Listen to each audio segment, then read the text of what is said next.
Rebonjour à tous. Alors, il est pas 14h05 cette fois-ci, 14h03, donc je pense qu'on va pouvoir débuter. Il y a énormément de connectés sur le coup. Donc, cette session, 1re session en tout cas sur la partie Omada 6, nous allons aborder les différentes améliorations qui ont été portées par la solution Omada 6.0. Nous allons faire une petite démonstration également et je vais, également vous montrer, où télécharger cette version Omada 6.0 pour ceux qui ont l'envie d'essayer dans un premier temps cette, pré-release.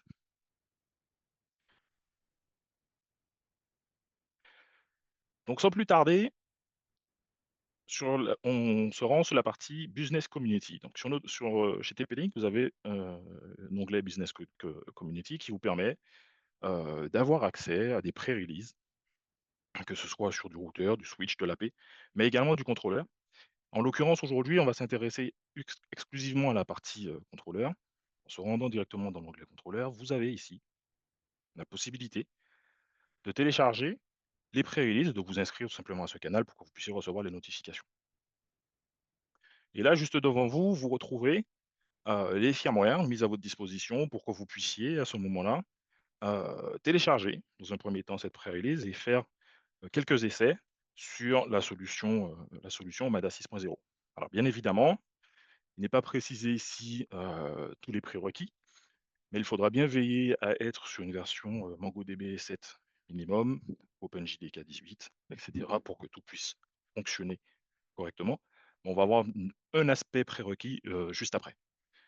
Donc ce firmware est mis à votre disposition, que ce soit sur de la version hardware ou software, comme vous pouvez le voir ici, puisque vous pouvez d'ores et déjà télécharger les pré-releases pour de l'OC200, OC300, OC400, mais également pour la version software du coup, donc, pour de l'Ubuntu, Debian, CentOS, et cetera, directement depuis cette URL. Une fois que vous avez lancé votre téléchargement, la première chose qui sera nécessaire de prendre en compte seront les prérequis. Prérequis, puisque suivant le nombre d'équipements que vous allez manager sur votre contrôleur, il faudra bien évidemment faire attention aux caractéristiques techniques de votre, machine virtuelle. Là, en l'occurrence, si vous démarrez avec, 500 device management, donc tout device confondu, hein, routeur, switch, AP, il faudra prévoir 2 vCPU, 6 gigas de RAM et un peu plus de 50 gigas d'espace disque maintenant, pour être tout à fait honnête, puisque vu que la version MADA 6.0 vous apporte beaucoup plus de statistiques, il faut que ces statistiques puissent être stockées pendant un petit mois. Donc il faudra jouer et avoir un petit peu plus d'espace disque. Une fois que vous avez monté votre contrôleur software, qui dit contrôleur software dit forcément, heu, gestion à distance des équipements, ce qui signifie que pour que vos équipements puissent être gérés à distance, il vous faudra ouvrir un certain nombre de ports jusqu'à votre contrôleur, de façon à ce que celui-ci puisse, manager vos équipements depuis votre data center, par exemple. Donc vous avez ici dans la colonne du milieu, une série en fin de compte de ports qui sont à ouvrir pour que votre contrôleur puisse fonctionner correctement, pour que vos devices puissent remonter jusqu'à votre contrôleur, pour qu'ils puissent récupérer également leurs mises à jour. C'est très, très, très important parce qu'on reçoit encore beaucoup de demandes de support sur des mises à jour, en FOTA qui échouent et assez souvent, on s'aperçoit que bon nombre de partenaires font usage uniquement des ports 29810 ou port 29817, mais ne font pas usage des ports 8088, 8043 et le 8043 en l'occurrence, parce que celui-ci permet de mettre à niveau les équipements au travers du cloud.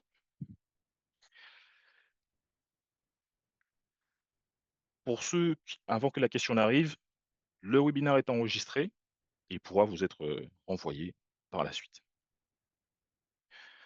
Si on s'intéresse maintenant à l'interface Omada 6.0, donc une grosse refonte de l'interface globalement, hein, comme vous pouvez le constater devant vos yeux. On n'a plus la topologie de prime abord lorsqu'on se connecte ou le fameux dashboard, autre dashboard qu'on devait venir agencer. Maintenant, on se retrouve avec un onglet Overview pour vous permettre d'avoir une vue rapide sur un certain nombre d'éléments sur votre topologie, donc notamment l'activité d'Internet, le nombre le volume de données qui a transité en upload et en download, par exemple. L'activité également en Wi-Fi via des plages horaires, et cetera. Donc à partir de quelle heure, de quel jour, et cetera. Le volume de données en entrant et en sortant. La densité d'AP que vous avez sur votre site et les canaux qui seront utilisés juste en dessous, comme on peut le voir ici. Donc vous avez le taux d'utilisation de vos canaux en 2.4, en 5, en 6 GHz, bien évidemment, suivant les canaux que vous utiliserez. Vous avez un onglet ici, topologie, qui a été revu.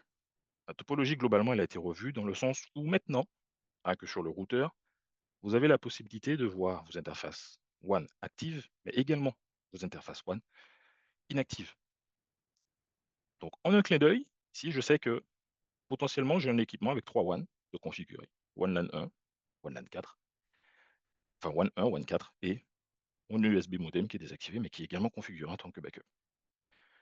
J'ai la possibilité ici de cliquer sur mon petit bouton play pour que je puisse connaître à l'instant T, au clic, le volume de données qui transite, la vitesse des informations qui transitent sur mon équipement.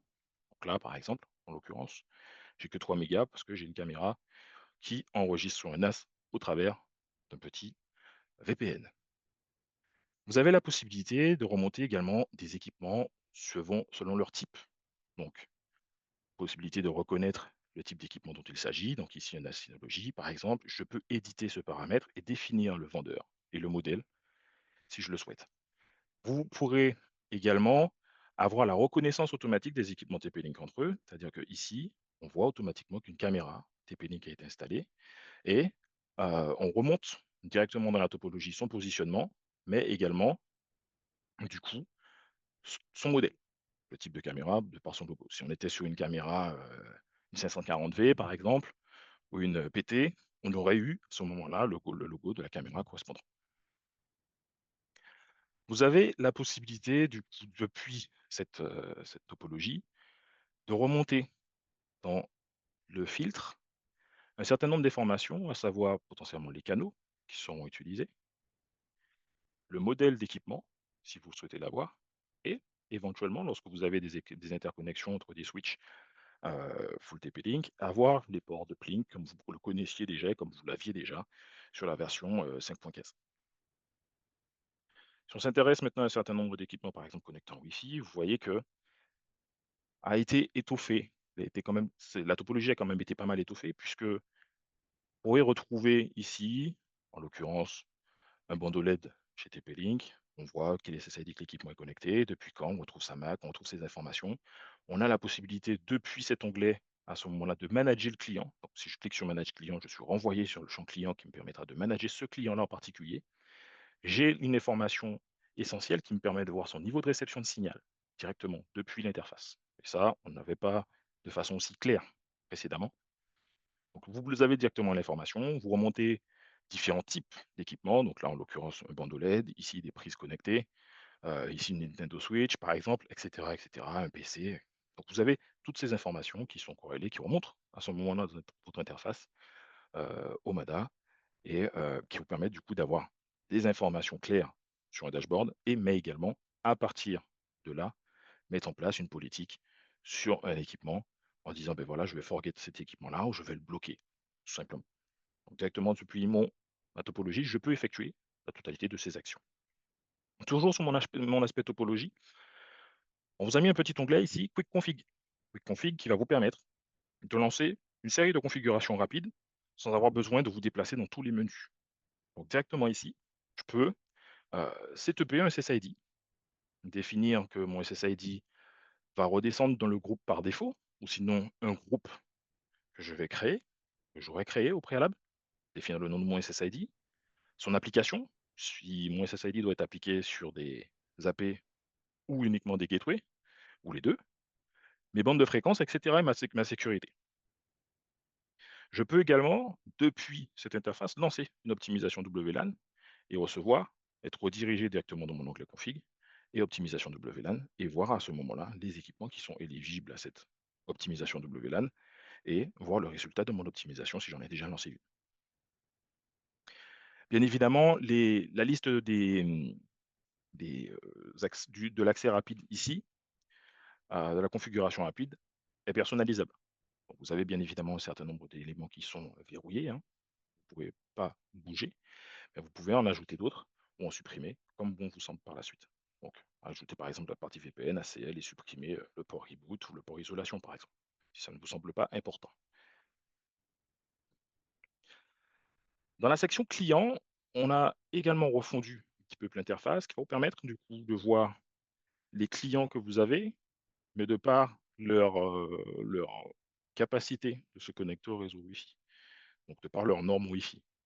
D'anciennes normes, de normes relativement récentes. Ça vous permettra de voir du coup en un clin d'œil, quelle est la nature de votre parc. Si vous avez des clients qui sont plus en Wi-Fi, 4, Wi-Fi 5, Wi-Fi 6, Wi-Fi 7 potentiellement, et cetera. Donc déjà, ici, vous aurez la possibilité d'avoir cette information. Vous aurez également la répartition de vos clients suivant les SSID, bien évidemment. Vous pouvez dire: «Ben voilà, je suis sur tel SSID ou pas un autre». Heu, vous pourrez voir également recevoir des informations concernant, la répartition de vos clients, l'activité de ceux-ci, suivant une période que vous aurez bien évidemment, sélectionnée et là, vous vous retrouvez par exemple sur le top 5 des clients en fonction de leur uptime. Donc on voit que, ben, forcément les équipements qui sont les plus souvent connectés, ce sont les équipements d'IoT qu'on aura à la maison puisque généralement on ne va pas couper l'IoT. Parce qu'on va utiliser cette partie IoT pour qu'on puisse justement éteindre un PC, allumer une lumière, et cetera et cetera et ce sont les équipements qui, dans le cas présent, l'uptime le plus élevé. Il y a eu également une refonte d'un point de vue trafic, puisque de par cet onglet trafic, vous pourrez remonter, un peu plus d'informations concernant également les clients. Donc au survol, vous aurez à ce moment-là le type de client dont il s'agit, donc avec leur MAC ou tout simplement leur logo qui sera identifié. Donc ici, on voit qu'on a un aspirateur robot, par exemple. Donc vous avez un certain nombre d'informations qui transitent, directement jusqu'à votre contrôleur et vous pourrez aller jusqu'à, par exemple, un mois de données et voir quelles sont les informations qui sont utilisées, qui sont les plus utilisées sur votre site. Par défaut, heu, pour que vous puissiez faire usage de cette fonctionnalité, à savoir qu'il s'agit ici d'une fonctionnalité routeur, donc il faudra tout simplement juste activer le DPI. Donc le Deep Packet Inspection, vous activez juste cette option, sans mettre en place de règles, restrictions autres. Rien qu'en activant cette option, vous pourrez à ce moment-là bénéficier de ce type de graphe. Donc ici, j'ai un filtre dans un premier temps par application et par catégorie. Je peux voir les applications qui sont autorisées, naturellement, puisque je n'ai pas mis de règles bloquant ces applications, donc forcément, naturellement, elles seront autorisées. Je peux également faire un filtre par client, ce qui me permettra d'identifier les clients qui font plus ou moins d'usages et quels sont les usages de ces types de clients, tout simplement. J'ai la possibilité de recevoir les informations concernant le taux de réception et le taux d'émission et une vue directement sur la répartition de mes clients, donc le volume de données que cela représente par bande utilisée. Donc les clients qui sont connectés en 6 GHz, le volume de données que ça représente en 5 GHz, en 2,4 et le nombre de clients derrière. Dans ma section device, lorsqu'on regarde comme ça, on n'a pas l'impression qu'il y a eu une refonte de cet onglet device et pourtant, c'est là qui a été apporté la plus grande modification, si je puis dire, puisque sur les précédentes versions, potentiellement la version que vous utilisez certainement encore actuellement, en cliquant sur l'équipement, vous avez toujours votre petit volet sur la droite qui se déploie, mais vous aviez la possibilité précédemment d'étendre ce volet et d'aller dans la configuration de votre routeur spécifique. Configuration relativement succincte, puisque tout le gros de la configuration du routeur se faisait depuis l'onglet Network Config. Maintenant, la R&D a voulu, si vous voulez, heu, agencer tout ça, refaire les choses au propre, remettre tout à plat, de façon à ce que lorsque je clique dans mon onglet Manage Device, je puisse avoir un volet dédié à mon routeur, me permettant de m'interfacer avec les informations directes de mon routeur, donc charge CPU, processeur, et cetera.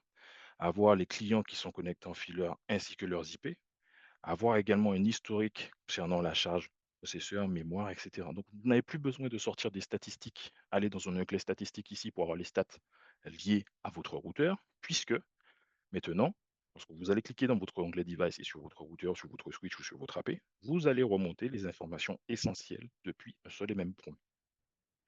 Donc, ici, vous avez la vue également des différents réseaux, les réseaux que vous avez créés. Vous aurez également la vue sur les tables de routage qui sont apprises par le routeur. Vous avez également la vue sur les différents ports, différentes ouvertures de ports s'il y en a, les limites de session si vous en avez créé, auquel cas si vous avez juste activé l'option sans mettre en place de limite de session, mais ça vous permettra de voir les sessions que consomme chacun de vos équipements. De façon à, si vous repérez qu'il y a un équipement qui a un comportement bizarre, qui consomme énormément de sessions sur le réseau, lui attribuer directement ici une limite de session. Et ce sont des choses qui, précédemment, se retrouvaient uniquement dans le champ Insight. Donc, ce n'était pas forcément très optimisé, si on peut dire, du fait que ben, vous deviez sortir du device, retourner dans votre champ Insight et rechercher l'option et l'information qui vous avait attiré l'œil, si je puis dire. La section QoS Data, si vous avez également créé des règles de QoS en fonction de vos WAN pour dire que, par exemple, tel flux est prioritaire par rapport à tel autre flux en fonction de mon WAN, eh bien, j'allais retrouver ici, dans cette section, toutes mes règles. Dans mon onglet port sur mon équipement, j'ai la possibilité ici de revoir évidemment les statistiques de tous mes ports, mais en sélectionnant un équipement en particulier, j'ai la possibilité de modifier les informations de mon port, la configuration, donc définir qu'il est actif ou pas, la vitesse de mon lien directement, mon flow control si nécessaire, mais également un certain nombre de statistiques. Donc, sur une période que vous aurez sélectionnée au préalable ici, vous avez la possibilité de définir euh, votre trafic, vos paquets, etc. Donc, du coup, vous aurez toutes les informations qui vont transiter sur ce port-là en particulier. Donc, vous voulez voir sur un deuxième port, ben, vous pourrez ajouter un deuxième port en dessous et avoir les informations sur le deuxième port, tout simplement. Dans la section log, maintenant, vous retrouvez les logs dédiés à l'équipement. Donc, si vous avez eu des logs de boucles, détection de boucles sur un port, sur un switch, etc., ben, vous aurez directement de votre switch, plus besoin d'aller dans les logs et de rechercher dans un fouillis global de logs. Sélectionnez le device en question, vous allez dans l'onglet log du device et à ce moment-là, vous avez la vue des logs du device. S'il y a eu un incident sur un équipement, vous pourrez remonter les informations directement depuis, à ce moment-là, le device en particulier. Donc, on retrouve les mêmes sections, les mêmes types de logs qu'habituellement. Donc, vous avez les alertes, les events, les configurations résultent, bien évidemment. Donc, s'il y a des configurations qui sont en échec ou pas, c'est directement sur votre équipement. Autre nouveauté de la plateforme, l'onglet Tools. On le retrouve encore ici, hein, la partie Network Tools, vous le retrouvez encore ici. Mais là, vous avez directement les outils qui sont mis à votre disposition spécifiquement sur ce routeur-là. Donc ici, je peux faire un Network Connectivity Check. Donc je peux lancer un ping directement à partir de mon routeur si je le souhaite. Je lui dis, ben voilà, tu vas me pinguer le DNS de Google. Désolé, moi je suis sur un clavier, je suis sur un Mac, donc du coup je n'ai pas le même clavier. Donc à ce moment-là, je lance ma requête de ping. Cette requête de ping s'affiche ici, etc. Je peux lancer également du tracert, si je le souhaite, depuis l'interface de mon routeur, plutôt que de me rendre directement dans la section Network Tools ici. Et enfin, la partie terminale qui va me permettre de me connecter en terminal sur mon équipement si je le souhaite. Petit rappel, dans la section Omada, donc si vous allez sur Omada Networks et dans votre produit, donc prenez votre produit, prenez un routeur, prenez n'importe lequel, au plus vite, on va prendre le 7206 par exemple, et dans l'onglet support, vous aurez toujours dans la section téléchargement un guide CLI qui vous sera mis à votre disposition pour que vous puissiez vous interfacer en CLI avec l'équipement si vous le souhaitez. Et enfin, l'onglet config, donc le fameux onglet config qu'on retrouvait globalement sur le routeur, hein, sur les anciennes vues, donc Omada en 5.15, 24, 19 par exemple. Donc vous pourrez modifier le nom de votre routeur, définir le statut des LED, définir l'appartenance à un tag ou pas. Donc vous pouvez créer différents tags comme d'habitude. Activer cette fameuse fonction de Remember Device. Dans votre onglet avancé, avoir accès à une bout de configuration, SNMP, hein, puisque toute la configuration SNMP va se porter directement dans l'onglet, Network Config ici. Et ensuite, l'onglet Device Address pour que vous puissiez définir une adresse postale sur l'équipement pour en vue de le retrouver sur la map. Alors on est ici sur du contrôleur, software, donc de ce fait, vous n'avez pas l'intégration de Mapbox avec le contrôleur software. Si vous étiez sur un contrôleur, cloud hébergé par TP-Link, vous auriez eu cette intégration. Ceci dit, vous avez la possibilité, bien évidemment, de votre côté, d'intégrer cette partie Mapbox si vous le souhaitez. Et là, me vient fait une petite transition vers les grosses nouveautés également sur cette partie, routeur. C'est-à-dire que plus besoin de courir directement dans Network Config et ensuite définir que je souhaite faire une règle de NAT, une règle de routage, et cetera, et cetera. J'ai tout à portée de main. Je vais dans transmission, routing, je retrouve mes règles de rat de routage, pardon. Je définis mes policy routing, je peux retrouver mes policy routing et directement dans le routeur, faire une configuration de policy routing. Donc à ce moment-là, sélectionner le protocole en particulier, par exemple, définir le WAN vers lequel je veux que ce flux puisse sortir et dire, ben voilà, mon réseau guest à destination, par exemple, de ENI, donc 4x0, il sort sur Internet, bah, je lui dis, ah ben, tu sors depuis ce WAN-là en particulier. Je fais mes règles directement ici. J'ai également la possibilité de définir et de paramétrer mes règles de NAT directement à partir de cet onglet. Donc je peux créer, si je le souhaite, une règle de NAT, définir les ports, etc. Donc mon interface, mon WAN, et cetera. Définir tous mes paramètres comme je le souhaite, comme vous le faisiez déjà dans l'onglet, Network Config et transmission. Et ça, cette fois-ci, on reste sur le routeur dans la vue device.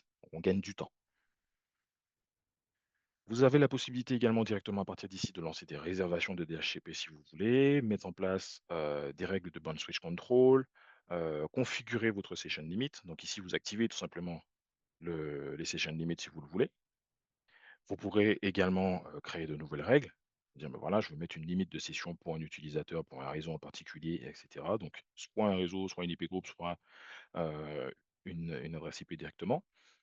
Vous avez également accès directement depuis ce même onglet à vos ACL, donc des ACL pour mettre en place des restrictions, pour dire: «Ben voilà, je vais manager mes ACL» et auquel cas je suis redirigé directement sur mes groupes d'ACL et je pourrais venir éditer mes ACL. Par exemple, si j'ai fait une règle de NAT et pour protéger un petit peu cette règle de NAT, je souhaite dire, ben voilà, que tout ce qui vient depuis mon NSFP à destination, on va le définir ici, mais tout ce qui vient, de d'autres pays, hein, donc une IP group, donc je peux sélectionner ici, jusqu'à 250, pays ou tout simplement créer mon groupe. Donc je crée mon groupe ici. On peut voir ici, je crée un groupe, hein, donc partout sauf, excepté, la France par exemple. On peut le voir ici. Donc je peux définir à ce moment-là ça et puis dire voilà, à destination de tel IP group et définir une IP group tout simplement ici. OK? Donc à ce moment-là, à partir de la configuration de ma règle de NAT, je sécurise un petit peu ma règle de NAT en supplément.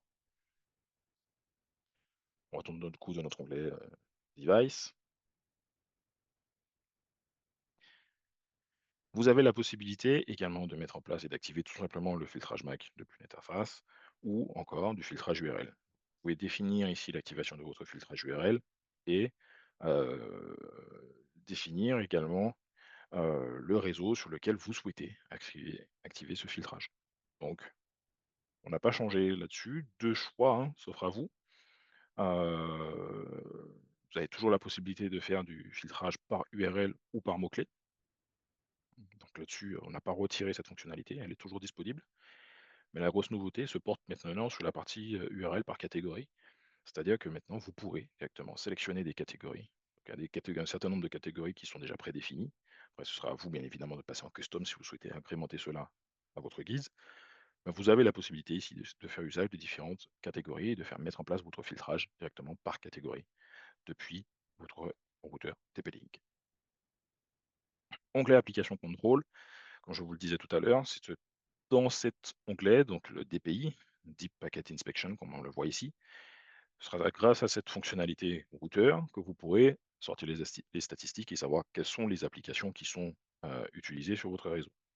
Donc auquel cas, une petite particularité de cette fonctionnalité, c'est qu'elle ne se configure pas de la gauche, pardon, vers la droite, mais plutôt de la droite vers la gauche. Ici, dans l'onglet application liste, vous aurez de référencer toutes les applications qui sont renseignées pour le moment, qui sont implémentées et configurables pour le moment dans la solution TP-Link. Et ici, c'est là, à ce moment-là, qu'on pourra venir appliquer nos règles de restriction. Vous avez mis en place un SSID, un réseau dans une école, vous souhaitez protéger l'accès à certaines ressources, vous avez défini vos ACL, vous avez défini vos différentes règles globalement, et vient à ce moment-là les règles de filtrage, mettre en place du filtrage, filtrage d'application, filtrage de contenu, bête. Donc vous avez fait une règle de filtrage de contenu pour interdire tout ce qui sera contenu pour adultes, armes, etc., etc. Mais il y a toujours potentiellement des petits malins, des petits jeunes qui seront un petit peu plus affûtés que d'autres et qui voudront et qui pourront potentiellement bypasser un certain nombre de règles de sécurité via des petits outils. Ici, en l'occurrence, alors j'ai fait une petite règle déjà précédemment, via de l'Opéra. Par exemple, puisqu'on sait que dans le navigateur Opéra, on a un petit système de VPN qui vous permet du coup de sortir avec une IP directement chez Opéra. Donc de cette façon, en sortant par une IP chez Opéra, on bypasse toute la partie sécurité, tout le filtrage de contenu qu'il y a sur le site. Eh ben, nous, on va agir comment? Eh ben, on va tout simplement dire, ben, je bloque les applications Opéra. Je définis le nom de ma règle, je définis à ce moment-là mon schedule pour dire ben, de quelle heure à quelle heure, hein. J'active cela. Si je veux faire du blocage, je ne coche surtout pas la case QoS, hein. Et ensuite, je fais appel à ma catégorie, tout simplement, ou sinon je tape le nom de l'application que je recherche, simplement. Donc là, en l'occurrence, on a sélectionné Opera Mini. J'ai sélectionné toutes les 4 applications Opera Mini qui sont référencées dans la solution. Et en faisant cela, vous aurez à ce moment-là un blocage, excusez-moi, j'essaie de faire sortir cette barre en dessous là. J'ai cliqué au mauvais endroit. Donc vous aurez à ce moment-là toutes les applications qui sont tout simplement référencées dans votre contrôleur MADA. Ça devient gênant. Allez, comme ça, ce sera mieux. Donc, si je crée mes règles, quand on regarde, il y a quand même pas mal d'applications qui sont référencées. Vous avez différentes catégories qui sont mises à votre disposition également. Vous pourrez, par exemple, hein, NordVPN, on entend souvent parler sur Internet de NordVPN. Donc, vous recherchez NordVPN, voilà, catégorie tunnel, vous connaissez la catégorie. Vous pourrez tout simplement, si vous le souhaitez, ou plus simple, taper directement, sélectionner ici, pardon, directement la catégorie c'est tunnel, et à ce moment-là, sélectionner les 128 VPN qui sont référencés dans la solution, en cliquant sur Select All ici. Une fois que vous aurez créé votre règle, vous allez définir, comme on l'a vu, les informations, et par la suite, sur une seule et même règle, vous pourrez, sur un seul et même filtre d'application, vous pourrez y ajouter plusieurs règles. Donc là, en l'occurrence, admettons qu'on sélectionne on avait déjà fait une règle de restriction pour Opera, on va faire une règle qui va permettre d'autoriser, je sais pas moi, qu'est-ce qu'on va pouvoir autoriser ici? Tout ce qui sera conférence. OK. Donc tout ce qui sera conférence. Donc on va à ce moment-là décocher bien évidemment tunnel avant, sélectionner tout ce qui sera conférence. Donc GoToMeeting, GoToWebinar, etc., etc., Teams, etc. Donc toutes ces applications seront à ce moment-là priorisées si je fais mention ici de ma partie QoS et d'une classe également. Donc à ce moment-là, je définis mon paramètre, je viens sur un filtre d'application où je dis, ben voilà, par exemple, Opera NOC, donc on bloque Opera parce qu'on n'a pas coché la petite case QoS juste avant, et OK pour la partie VoIP, par exemple. Donc de cette façon, j'ai priorisé ma VoIP, on le voit ici, via une classe. Je n'ai pas priorisé Opera, mais je vais bloquer Opera, et je définis ici par une classe. Ensuite, dans mon onglet Deep Packet Inspection, qu'est-ce que je fais? Je viens tout simplement assigner une restriction. Je sélectionne l'horizon en question, sur lequel je souhaite appliquer cette restriction, et j'appelle tout simplement mon filtre d'application précédent. Et de cette façon, vous pourrez mettre en place des règles du filtre d'application AP, subnet par subnet, tout simplement. Vous allez retrouver également sur la configuration directement du routeur, la partie DSIPS. On connaît tous, hein, derrière c'est le moteur sur Ikata qui est en phase. Vous définissez le mode de fonctionnement et ainsi les menaces que vous souhaitez tout simplement bloquer. Vous avez également les autres fonctionnalités d'IP-MAC binding, de firewall, etc. Donc, toutes les fonctionnalités que vous aviez déjà dans l'onglet ici, Network Config et Security, vous retrouvez toutes ces fonctionnalités directement dans le routeur. Vous avez même accès aux paramètres avancés qui vont vous permettre ici de définir votre partie DNS, donc notamment la partie DNS proxy. On en a suffisamment parlé, hein, je pense qu'on en a beaucoup parlé pour tous ceux qui ont eu à participer à des formations avec moi. Coupler cette partie DNS proxy avec, dans l'onglet sécurité, du filtrage de contenu. Comme ça, vous êtes sûr que la personne ne va pas chercher ailleurs. Heu, si on vient on reprend l'exemple d'une école, d'un établissement scolaire, heu, je n'ai pas la possibilité à ce moment-là d'afficher du contenu pour adultes parce qu'avec du DNS proxy, donc du DNS over HTTPS, j'active directement le safe search au niveau du navigateur. Ce qui fait que même si je tape l'URL exacte, donc je n'aurai même pas l'occasion de sortir ma carte d'identité pour faire la photo et pour dire: «Voilà, je j'ai bien plus de 18 ans», hein, puisqu'en France maintenant c'est bloqué. Mais à ce moment-là, je n'aurai même pas l'URL qui sera affiché. Dans Google Images, dans Google Vidéo, je n'aurai pas de contenu non plus. OK?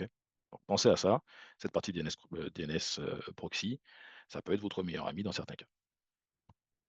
L'UPnP, bien évidemment, on le désactive.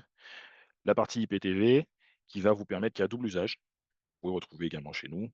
Sur un autre webinaire, sur d'autres questions techniques, vous pouvez vous tourner vers moi ou vers votre commercial pour qu'on puisse rentrer un petit peu plus dans le détail. En tout cas, sachez que la majorité de la configuration a été, liée au routeur, a été reportée directement au niveau du routeur, en tout cas en direction de l'équipement concerné. Si je vais sur un AP, un point d'accès, si je vais sur un switch, je vais retrouver les informations qui seront liées à ce type d'équipement.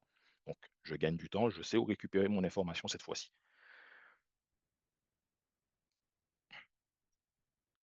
Dans ma vue Insight maintenant, j'ai que 2 onglets. Un onglet application analytics qui va me permettre du coup de remonter le filtre d'application que j'avais précédemment. Sur la version 5.15, 24.19 d'Omada, vous aviez déjà, cette vue. Donc elle parle un petit peu à tout le monde, tous ceux qui font usage de cette, solution. Vous retrouvez les applications, donc quelles sont les applications qui sont les plus utilisées. On trouve l'ex Twitter ici, par exemple, en pole position, sur une période que vous pouvez venir sélectionner et incrémenter ici, hein, par exemple, hein. Je veux dire du 20 au 20, quelles sont les applications qui sont les plus utilisées? Par nombre d'utilisateurs et cetera. Heu, vous avez la possibilité également de voir des rapports et d'envoyer un certain nombre de rapports. Donc vous pourrez, là encore, personnaliser vos rapports, donc dire: «Qu'est-ce que vous souhaitez renvoyer?» ici. On vous donne un petit peu plus de granularité dans votre rapport. Précédemment, sur l'ancienne version, ou sur la version, je dirais chaque fois l'ancienne version, la version actuelle du moins, d'Omada en 5.15, vous n'avez pas la possibilité de personnaliser le type de rapport que vous souhaitez envoyer. Vous définissez certes que vous souhaitez envoyer le rapport, donc soit le télécharger directement en local, soit l'envoyer par email en renseignant l'email ici ou en schedulant tout simplement l'envoi de votre rapport. Mais vous n'aviez pas la possibilité de dire, ben voilà, mon rapport, je vais le personnaliser, je vais mettre tel, tel point en avant par rapport à un autre, etc., etc. Et ça, maintenant, à la création et à la génération de votre rapport, vous pourrez définir cela. Vous avez la possibilité également de désactiver la vue de dashboard en particulier. Vous donnez accès à votre client, par exemple, à la plateforme, vous voulez qu'il ait accès qu'à un seul dashboard. Bah, vous pouvez définir les dashboards tout simplement ici, éditer votre dashboard et surtout définir le contenu de chacun des dashboards. Donc je veux qu'il y ait le top client et par trafic et par uptime, et cetera. Je définis exactement ce que je souhaite avoir dans chacun de mes dashboards. Dans ma section log, il y a eu encore des petits changements sur la partie log. Hem, c'est important de le savoir. Ça va éviter un certain nombre de questions au support également et ça va vous éviter, ça va vous faire gagner du temps dans le sens où si vous cherchez maintenant où configurer, par exemple, la redirection de vos logs de trafic, donc l'AP traffic log, si vous faites du réseau guest, ça se fait ici. C'est-à-dire que vous allez définir à ce moment-là, vos règles et dans la section advanced, vous pourrez définir ici votre onglet remote logging que jusqu'à présent, vous aviez uniquement dans la section, network site, donc dans votre onglet, paramètres du site, donc dans l'onglet network et site settings ici, vous aviez un petit onglet, remote logging et vous pouviez définir vos informations. Donc là, à ce moment-là, vous pourrez définir toujours vos informations, donc l'IP de votre serveur syslog, ou son FQDN, le port et ensuite la partie more detail log qui permettra du coup aux AP de vous envoyer les logs sur votre serveur syslog remote. Dans l'onglet, Network Tools, vous avez la possibilité, bah, comme on l'a vu, hein, tout à l'heure, mais cette fois-ci de façon plus globale, puisque vous aurez la possibilité de sélectionner différents équipements. Donc on a ajouté maintenant le support de l'OLT. Pour tous ceux qui font du GPON chez nous, vous avez la possibilité maintenant directement à partir de votre châssis GPON de lancer des tests de connectivité avec d'autres équipements sur le réseau. Donc vous pourrez maintenant, définir vos pings, lancer des pings, des tracers, DNS lookup, et cetera. Faire de la capture de paquets, donc ça n'a pas de nouveauté non plus à ce niveau-là. Ça reste sur de l'EAP pour le moment. On attend des mises à jour qui permettront également de lancer de la capture de paquets directement à partir du routeur. L'onglet terminal, rien de nouveau là-dessus, hein. Vous pouviez déjà faire usage de cet onglet terminal et lancer une session terminale au travers du tunnel TLS qui est établi entre votre équipement et votre routeur. Pas forcément besoin de faire usage du SSL au final, du SSH pardon, je dis n'importe quoi, du SSH, puisque vous aviez cet onglet, terminal qui vous permettait du coup, et qui vous permet, du coup, de vous connecter à votre équipement à distance. Nous avons intégré, cette partie, cable test, qui va vous permettre de sélectionner l'équipement. Alors je ne sais pas si j'ai un équipement qui sera compatible ici. Voilà, j'ai un petit équipement ici. Donc j'ai la possibilité de sélectionner un certain nombre d'équipements, dire: «Ben voilà, je vais connecter tel équipement et faire un test de câble sur tel équipement». Et recevoir directement dans l'interface le résultat de ce test de câble. Dans l'onglet ici, Interference Detection, vous avez la possibilité de voir également les interférences que vous rencontrez sur votre site. Donc là, ce sera lié à de l'AP sur une période sélectionnée. Vous pouvez voir, voilà, en détail, quels sont les SSID qui seront détectés en 5, en 2.4 ou en 6 GHz, tout simplement. Cet onglet IntelliRecover qui, lui, va vous permettre d'effectuer un certain nombre d'actions. Une première action avec l'Atelier Recover, vous mettez en place un équipement qui consomme bien évidemment du PO, hein, parce que vous ne pouvez pas monitorer un équipement qui ne va pas consommer du PO. Ça se base sur le PO. Donc vous branchez une caméra, un téléphone IP ou n'importe quel autre équipement qui pourrait consommer du PoE, et à ce moment-là, vous pourrez monitorer cet équipement. L'Intelli Recover fonctionne de 2 façons. La première façon, c'est vous ne donnez pas accès au contrôleur, le droit au contrôleur, par exemple, de redémarrer l'équipement tout seul. On envoie simplement une notification pour vous dire: «Beh, je n'arrive plus à joindre cet équipement, il ne pingue plus, par contre, il continue à consommer du PoE. Qu'est-ce qu'on fait?» Et ou sinon, définissez le mode automatique, ce qui permet tout simplement au contrôleur de se dire: «Ben voilà, l'équipement consomme du PoE, par contre, il ne répond plus à mes pings, donc je fais un petit reboot PoE», ce qui peut être utile dans certains cas. Autre nouveauté, majeure au sein de la solution, Omada, vous avez un certain nombre de configurations qui étaient jusqu'alors possibles uniquement en CLI, qui dorénavant sont, configurables depuis l'interface. Donc, j'ai vu dans la liste des participants qu'il y a un certain nombre de personnes qui étaient avec moi sur des formations, Omada routeur, ou, accès un petit peu plus, VoIP. On va s'attaquer directement à ça dans un premier temps. Vous avez maintenant la possibilité, depuis l'interface, de créer une règle sur vos switches pour que vous puissiez déclarer vos OUI. Précédemment, il fallait le faire en CLI. Donc vous deviez définir les ports sur lesquels vous activiez cette fonctionnalité, de OS VLAN et de reconnaissance OUI, renseigner manuellement votre table directement en CLI. Maintenant, vous pouvez le faire depuis votre interface. Donc là, je viens, j'active ma règle, je définis à ce moment-là si ça fonctionne, si cette règle est valable sur tous mes switches ou sinon tout simplement sur des ports de switch en particulier. Je viens sélectionner à ce moment-là mon profil, donc je peux créer un profil OUI, tout simplement, en se basant sur les adresses MAC. Je définis le préfixe de l'adresse MAC, le MAC vendor de mon téléphone, mon équipement. Je peux définir en plusieurs, hein, sur une seule et même règle pour gagner du temps également. Une fois que c'est fait, je viens définir le VLAN de rattachement. De cette façon, quel que soit l'endroit, quel que soit le port sur lequel sera connecté le téléphone IP, si c'est de la VIA, du Yealink, du Yestar, et cetera, ben, à ce moment-là, j'ai mon MAC vendor qui est identifié, qui me permet de dire: ben, «Tu vas redescendre automatiquement dans le VLAN DG pour la téléphonie avec telle priorité». Donc je gagne du temps ici. Même chose, sur la partie, IPTV.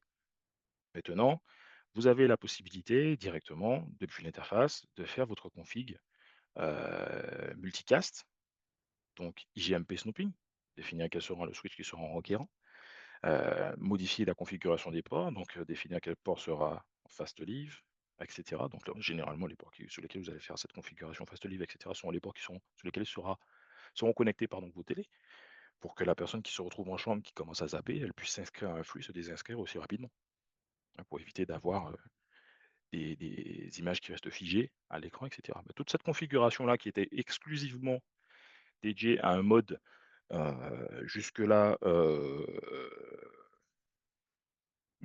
comment dire? CLI, ah bah, maintenant vous retrouvez directement cet onglet, en web management, si je puis dire, depuis la console Omada.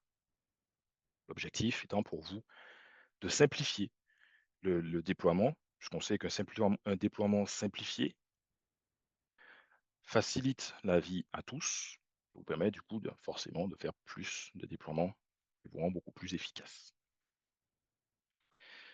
Si on passe, rapidement sur la partie, authentification et portail, par exemple, on a une petite nouveauté également sur l'authentification et le portail. Vous avez dû voir sur les différentes release notes qu'à chaque fois on compare sur des nouveaux portails, mise à jour du portail, et cetera, mais on a une nouvelle méthode d'authentification qui sera l'authentification Google ici. Donc directement sur votre portail captif, vous pourrez vous connecter au portail captif directement avec vos identifiants Google si vous en avez. Vous forcez le client à se connecter avec un identifiant Google, tout simplement.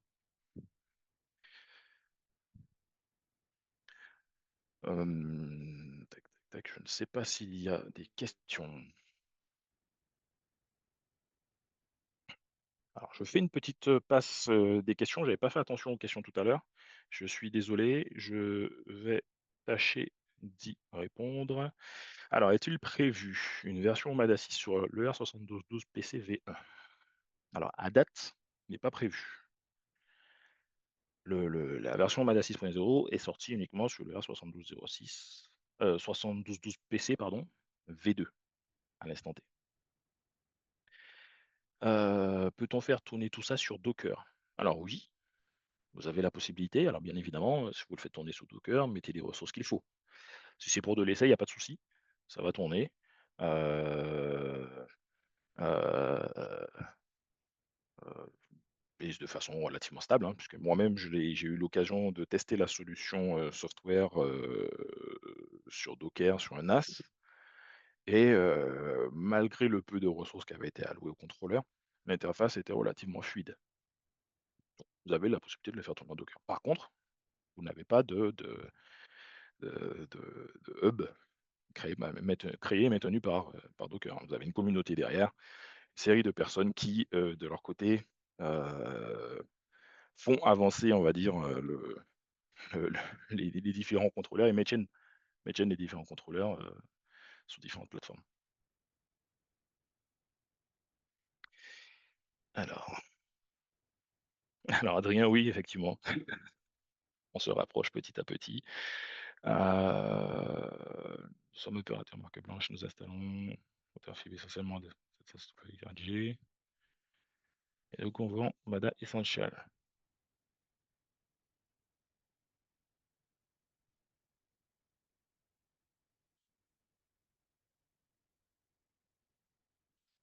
Alors, cette question d'Anthony un peu plus tournée, on va dire, support.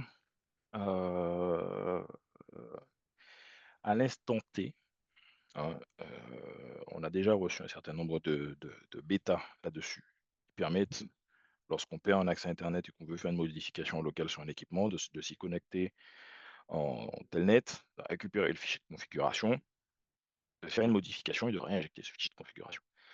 Pour le moment, c'est quelque chose que pour ma part, je n'ai pas validé, parce que, je voulais avoir plus de fonctionnalités dans cet export.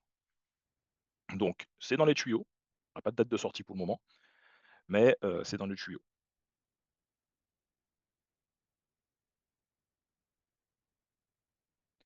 Alors L'interface, oui, vous avez la possibilité de passer l'interface en français si vous le souhaitez. Maintenant, nous vous recommandons fortement de conserver cette interface, en anglais. Vous verrez, en vous familiarisant avec l'interface en anglais, on verra bien qu'au final, elle n'est pas si compliquée que cela.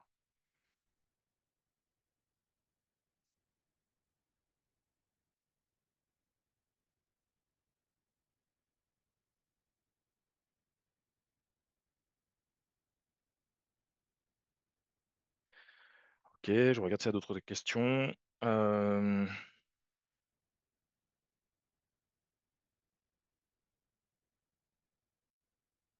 est-ce qu'une version mise à jour pour les VM Omada?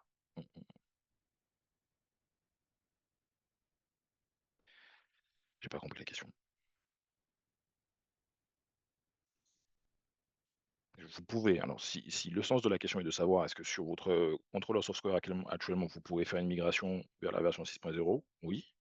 Mais bien évidemment, avant de faire cela, pensez à une petite, snapshot, sauvegarde de votre contrôleur, mais surtout la mise à jour de la partie, MongoDB, OpenJDK, et cetera, et cetera. Il y a de nouveaux prérequis, hein, pour la version MADA 6.0. Donc il faut bien penser à ça. Si vous êtes sur du Mongo 4.4 et l'OpenJDK, 8, je crois, je sais 8, vous n'allez pas réussir à redémarrer le contrôle. Il faudra bien faire attention à cela.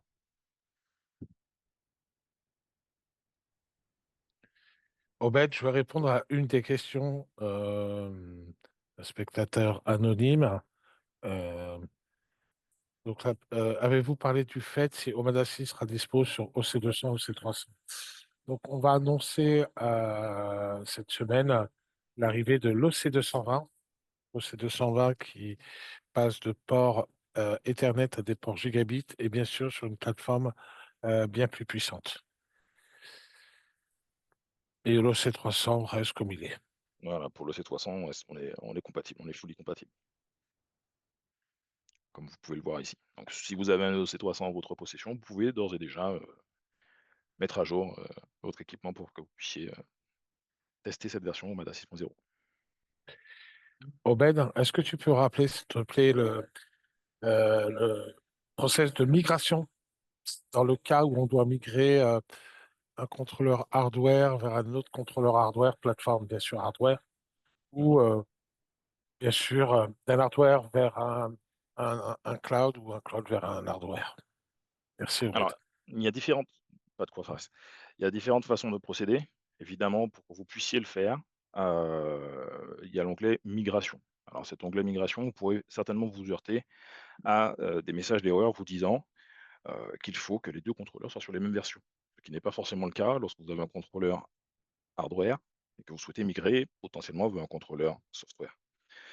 Pour que vous puissiez mener à bien cette migration, rien de très compliqué. C'est juste, on n'a pas encore je crois pas qu'on ait encore documenté cette façon de détourner de cette problématique. Mais en tout cas, vous aurez le replay, donc vous pourrez repasser, cette section, plusieurs fois si vous le souhaitez. Rien de très compliqué, supposez que je sois actuellement sur mon contrôleur, hardware, je fais une sauvegarde de mon contrôleur hardware, déjà dans un premier temps. Cette sauvegarde, je la conserve précieusement. Et sur mon contrôleur software, je viens créer un nouveau customer et à la création de mon nouveau customer, je viens importer cette sauvegarde, restaurer cette sauvegarde, puisque on a la possibilité de gérer des sauvegardes indépendamment par customer dans le contrôleur. Donc une fois que j'aurai importé cette sauvegarde, qu'est-ce qui va se passer? Mon site, ma configuration, tout va remonter dans mon contrôleur à ce moment-là software. Ensuite, qu'est-ce que je fais? Je retourne sur mon petit contrôleur hardware OC200 et je viens sélectionner ma migration de site. Je sélectionne le site que je souhaite migrer, par exemple. L'export ici n'est plus important, puisqu'au final, on a déjà récupéré la sauvegarde et on l'a déjà réimportée sur le nouveau contrôleur. Je clique sur Skip, je confirme, je définis tout simplement ici mon FQDN, donc le FQDN où se trouve mon contrôleur software, et je clique sur Migrate Device. Bien évidemment, pour que cela soit fonctionnel, il faudra bien vous assurer que les ports soient ouverts à destination de votre contrôleur software. L'avantage en faisant ça, c'est que vos équipements vont partir, vont être vous devrez à la fin de l'étape, hein, parce qu'il y a une autre étape juste après qui est un forget. Donc, vous devrez tout simplement, arriver au bout, donc faire le forget du contrôleur, faire le forget des devices sur le contrôleur hardware, pardon. Et lorsque les équipements partiront en management sur votre contrôleur software, vous, de votre côté, vous n'aurez plus rien à faire. Pourquoi? Parce que les équipements vont redétecter automatiquement leur appartenance à un site, donc vous repassez sur le bon customer et le bon site.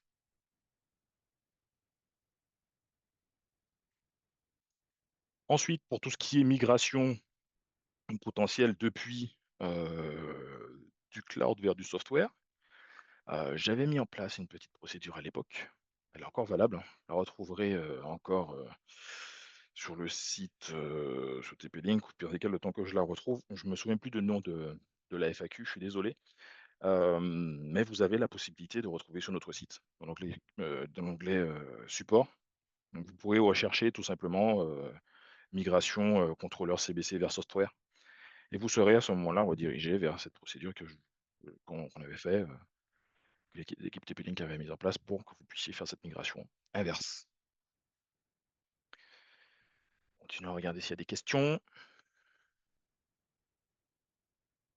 Alors, Emmanuel, la date de sortie, prévue, bah, j'ai envie de dire que la date de sortie, c'était pour septembre, fin septembre. On est sorti, c'est sorti effectivement fin septembre, mais cette fois-ci en pré-release. Donc on peut uniquement l'utiliser en pré-release. Pourquoi? Parce qu'on a notre R&D travaille de façon acharnée. On a reçu pas mal de questionnaires de satisfaction, nous, à remplir de notre côté, où on devait définir des axes d'amélioration. Quels sont les points qui sont bien, nous retrouvons bien dans la solution, ceux que nous trouvons moins bien et ceux que nous devons améliorer. Et en se basant sur tous les retours européens, enfin, le retour monde, la R&D pourra à ce moment-là sortir la version corrigée définitive. Donc moi, je ne pourrais pas m'engager. Je ne sais pas si Fares, tu as une information à ce sujet. Si, Patrick, en ligne. En fait, on a fin octobre, on va avoir la version pour le contrôleur logiciel. Idem pour les contrôleurs matériels, donc le R7212 PC V2, hein, comme tu l'indiquais, Obed, et la Mhm. version Omada centrale, cloud, sortie pour la partie standard le 21 octobre, donc demain, et pour la partie Essentials, c'est planifié pour après-demain. Alors ça, ce sont les dates de planification, sauf s'il y avait, hein, une découverte ou, une amélioration de dernière minute. Mais pour le moment, voilà le plan de sortie. Super, merci Patrick. Je savais même pas que tu étais là. Euh, question d'Emmanuel, est-ce qu'il est possible d'intégrer une sauvegarde globale des clients depuis l'interface MSP? Alors ça, c'est quelque chose que j'avais fait la demande auprès de la R&D, effectivement. Ça n'a pas été concluant. Pourquoi? Parce que ça consomme beaucoup trop de ressources.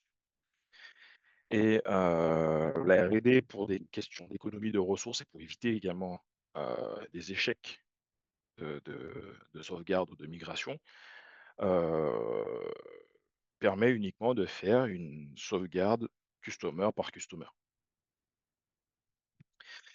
Donc voilà, la seule solution, Emmanuel, sera tout simplement de se dire, bah, je fais une sauvegarde globale, donc je planifie mes snapshots, si j'ai un Proxmox, un ESX, n'importe quoi. Donc je planifie mes snapshots et je me base sur mes snapshots pour sauvegarder la totalité de mon contrôleur. Est-ce qu'il y a d'autres questions?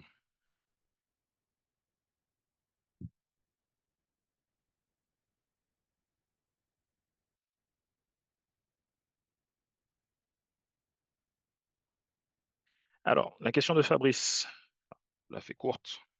Est-ce qu'il y a une possibilité avec un contrôleur software et un contrôleur de coût hébergé et du coup un serveur de log hébergé, de gérer l'envoi de log? Entre les deux, bien évidemment, ça se fera sans ouverture de port. Pourquoi? Parce que ce sont les AP, qui avait une partie de la réponse de votre question, ce sont les AP qui vous envoient les logs. On fait de l'AP traffic log. Donc, même si vous avez des sites au travers du monde, vous avez la possibilité de faire une redirection de vos logs directement, donc en définissant dans les paramètres de votre routeur si vous êtes sur MADA 6 et dans les paramètres du site si vous êtes sur la version 5.15 jusqu'à présent, tout simplement l'IP public ou le FQDN avec le bon port du serveur sur lequel vous allez faire la redirection. Ce sont les AP, sur le site local, qui enverront les logs. Aucun log de trafic transite par le contrôleur. Donc il n'y a pas de règle de NAT à faire, etc. Là-dessus, vous êtes tranquille.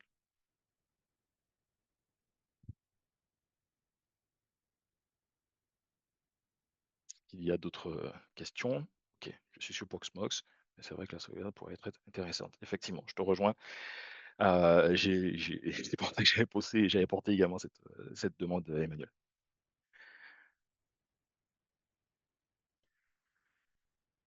Florent, oui, il est possible de mettre une interface en français, comme je vous disais tout à l'heure.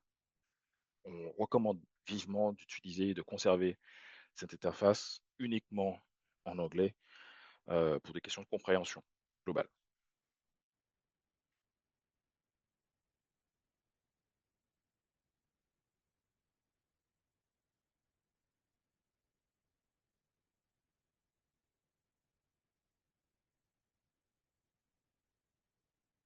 Alors, double question d'Adrien sur le VPN WireGuard en IPv6. J'ai pas testé, donc j'ai pas eu d'infos là-dessus. Faudrait que je creuse. Si tu peux, Adrien, me faire un petit mail derrière, pas de souci. Et la question précédente, quand pourrons-nous gérer et loguer le trafic réseau filaire? Alors effectivement, ça a été un sujet un axe d'amélioration que nous avons souhaité porter également. La R&D sur le coup, c'est dans le pipe. Donc, par contre, ce ne sera pas pour cette année, malheureusement. Ce sera courant d'année 2026.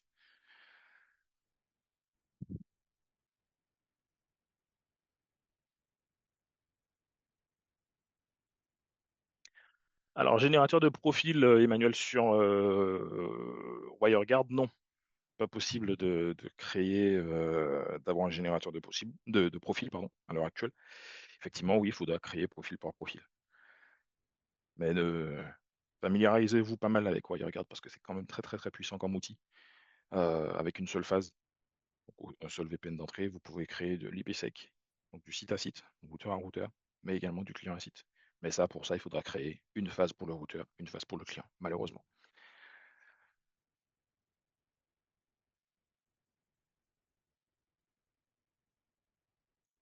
Alors, les installations réalisées avec la version 5, est-ce qu'on pourra migrer en version 6? Alors attention, on va pas parler de la 5.04 par exemple, hein. Si vous êtes en version 5.04, je vous exhorte à mettre en place des mises à jour de paliers pour éviter les sauts de firmware. Généralement, TP-Link sort 2 à 3 releases majeures contrôleurs par année. Donc il serait préférable de toutes les faire. Je ne peux pas vous le cacher, il serait préférable de toutes les faire. Pour éviter les sauts de firmware, les pertes de configuration ou potentiellement de futurs bugs. Maintenant, vous avez également la possibilité, on a parlé de la migration tout à l'heure, je suis encore sur l'onglet migration, vous avez la possibilité de faire une sauvegarde de votre contrôleur, par exemple, de partir à la dernière version en version 5.15, vous installez OpenJDK 18, MongoDB 7, 8, je ne sais même plus, etc. Vous installez toutes ces fonctionnalités et ensuite, vous restaurez la sauvegarde de votre ancienne version en 5.15. Et à partir de là, puisque vous serez sur la même base, vous aurez la possibilité, dans les choix de votre contrôleur, soit de récupérer une release candidate, donc potentiellement la version 6.0 de façon, comment dire, en tant que candidat, hein, pour que vous puissiez faire un essai de cette version, ou tout simplement attendre la version officielle à la fin du mois d'octobre, comme l'a précisé Patrick, et à ce moment-là, on recevra une petite notification pour que vous puissiez télécharger la mise à jour de votre contrôleur.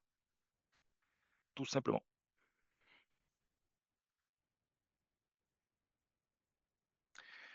À partir de quand l'OC220 peut-on l'acheter? Ça reste, tu peux m'aider? J'ai pas de visibilité là-dessus, malheureusement.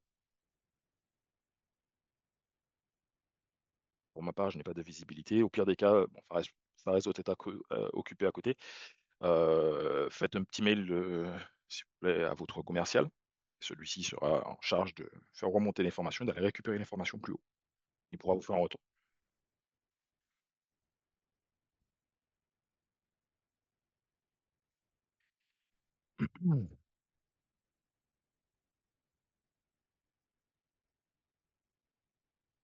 Alors, une question concernant les logs. On va regarder ensemble. Tac, dashboard. Je viens sur un site en particulier et log. En termes de log, en termes de couverture, vous aurez bien évidemment vos différents logs ici et ensuite votre onglet personnalisation ici qui vous permettront de voir les logs par catégorie. Donc ici, en termes d'alertes, vous avez des alertes système, donc 5 alertes système et pas moins de 54 alertes device. Donc, vous pourrez détecter en fonction du type d'équipement un certain nombre de comportements et recevoir ces logs soit par email, soit tout simplement par webhook, si vous avez défini un webhook. Euh, on travaille, on travaille également activement sur à ce que nos équipements soient un petit peu plus bavards, un petit peu plus verbeux, notamment pour du VPN. Je suppose que la question venait de là, Nicolas, sur du VPN, certainement. Donc on y travaille.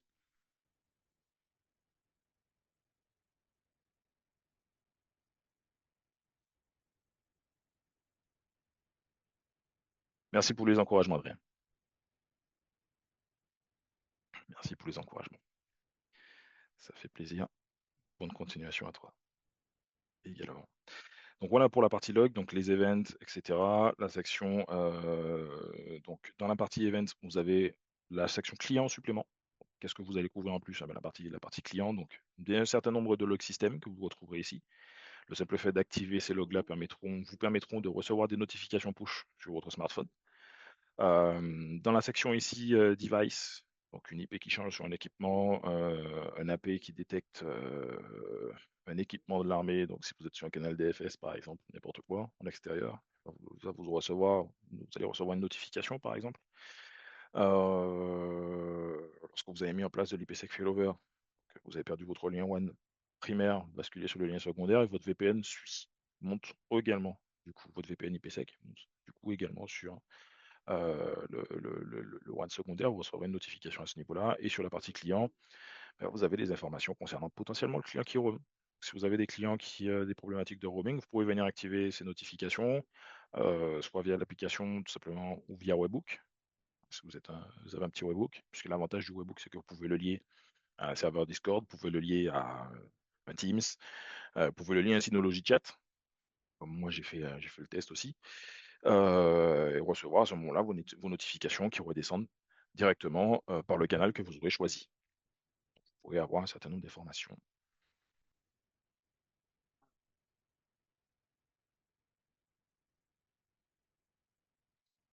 Alors, Emmanuel, non, je sais pas si c'est possible d'intégrer Gotify, mais en tout cas, sur cette partie Webhook, je viens ici et plateforme intégration Webhook, ça se présente comme suit.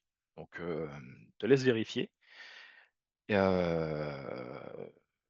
si ça te convient pour une intégration dans Gotify.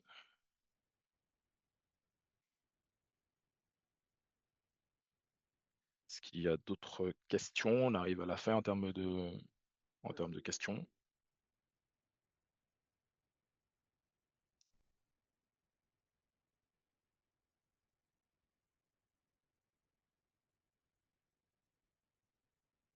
Alors, compatibilité mail via 365. Alors, on n'a pas prévu directement l'intégration 365 depuis la partie envoi d'alerte par email. Néanmoins, il me semble qu'il y a sur le net, je crois que je l'avais vu ça, vous avez la possibilité d'avoir une intégration SMTP avec Office 365. Donc, vous pouvez télécharger la configuration recherchée, par exemple la configuration SMTP Office 365 et renseigner les informations avec le compte 365 directement, sans pour autant avoir le connecteur 365. Et ça devrait fonctionner.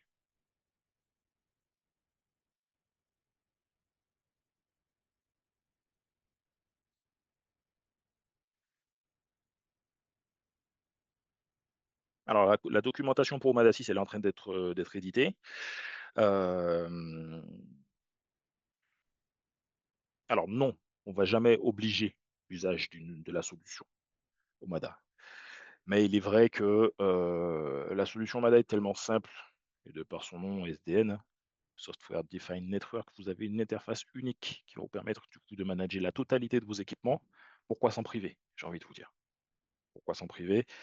J'ai envie de dire que même pour un point d'accès installé chez un client pour un SSID perso, on ne parle même pas de guest ni quoi que ce soit, vous avez à votre disposition un cloud essentiel qui va vous permettre de le gérer, de rien avoir à gérer par exemple en termes de contrôleur. Vous ne gérez pas les mises à jour ni quoi que ce soit, mais votre device est managé de façon centralisée. Alors, c'est sûr, hein, il y a deux écoles. Vous avez la possibilité, si vous le souhaitez, de rester sur ce mode standalone et on ne va pas le bloquer, puisqu'on a toujours des personnes qui d'une manière ou d'une autre, doivent pousser une configuration en standalone sur l'équipement avant de l'envoyer dans le cloud. Ok. Donc, on n'aura pas vocation à désactiver cet usage. Donc, pour répondre à votre question, Tony, non, ça ne sera pas obligatoire, mais fortement recommandé. Est-ce qu'il y a d'autres questions? Ah, Christophe, je vois que la main elle est levée. Par contre, je ne vois pas la question. Vous pouvez passer par le chat, s'il vous plaît.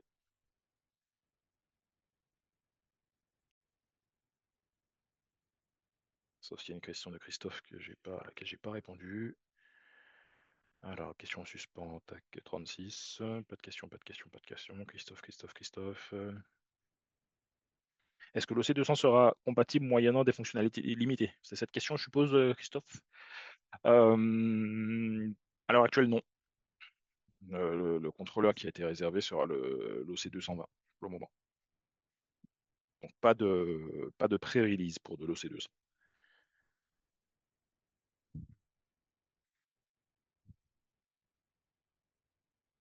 Alors, ce sera revérifié pour la partie rétrocompatibilité, mais en tout cas, les équipements Wi-Fi 5, Wi-Fi 5, Wi-Fi 6, Wi-Fi 7 sont compatibles. Et là, par exemple, hein, pour même vous dire, hein,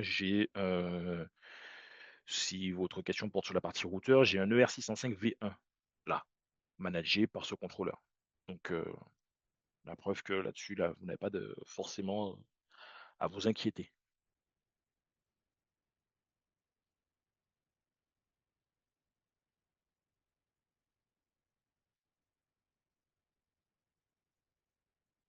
Alors Nicolas, merci pour les informations. Effectivement, il y aura d'autres nouveautés. Il y aura d'autres nouveautés, mais justement, notre R&D, elle est en train de potasser tout ça. Ils sont en train de concocter quelque chose avec la version définitive. Donc là, on a fait une passe effectivement sur le contrôleur 6.0 en pré-release. Donc il y aura une version définitive qui sortira à la fin du mois. On pourra retrouver d'autres fonctionnalités. Il y aura certainement un petit webinaire de ce type avec, dans ce cas, un update de celui-ci, tout simplement. Donc, on va faire la même chose, mais avec les nouveautés. On va mettre l'accent sur les nouveautés que vous retrouvez. On aura du coup à ce moment-là sur le contrôleur.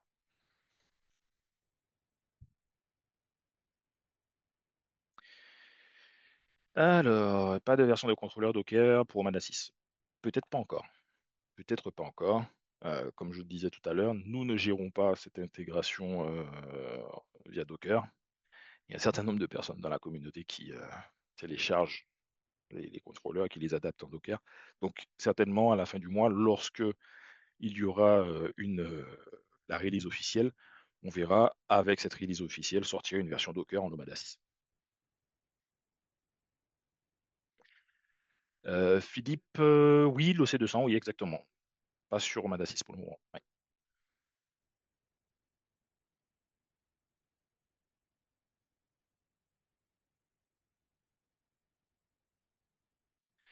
Alors, David, sur la partie OpenAPI, je ne suis pas certain qu'il y ait eu des améliorations sur la partie OpenAPI Nomada 6. J'ai pas vu d'amélioration, en tout cas pour ma part. La documentation reste globale, que ce soit la version 5 ou 6. Donc à creuser, à creuser.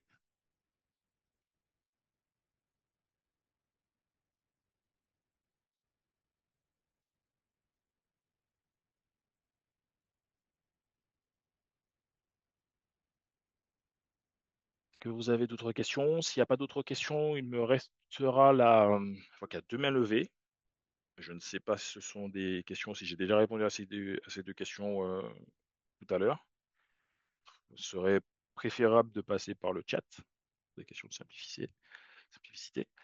Tac, tac, tac, tac, tac. Alors, est-ce que compatible PPTP i3 1588? Pas compatible, malheureusement. On n'a pas intégré la partie i3 1588 pour le moment. Voilà.